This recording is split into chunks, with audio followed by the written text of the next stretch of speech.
కాకినాడ జిల్లా తుని మండలం మరువాడలో గురు పౌర్ణమి వేడుకలు ఘనంగా జరిగాయి. 120 అడుగుల ఎత్తు ఉన్న శ్రీ షిరిడి సాయిబాబా విగ్రహానికి భక్తులు సామూహిక పూజలు నిర్వహించారు.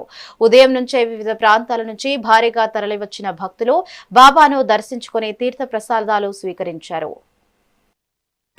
ఈ రోజు మరువాడ ఈ సుందర కొండల మధ్య సుందరంగా వెలిసిన ఈ సాయిబాబా గారి క్షేత్రం చూస్తే చాలా ఆనందంగా ఉంది. ఎందుకో ఇక్కడ భక్తులందరూ కూడా భక్తి పారవశ్యంతో నిండిపోయింది. ఈ వేళ గురు పౌర్ణమి సందర్భంగా సద్గురు బాబా గారిని దర్శించుకోవడం కోసం చాలా మంది ఇక్కడికి విచ్చేస్తున్నారు. ఇక్కడ కోలాహలంగా భక్తి సంతోషంతో కోలాహలంగా ఇక్కడ ఈ ప్రాంతం అంతా నిండి ఉంది.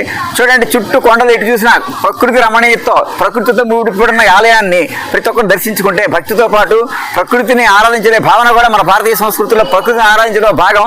దానిలో భాగంగా ప్రకృతిని ఆరాధించవచ్చు, బాబా గారిని దర్శనం చేసుకోవచ్చు.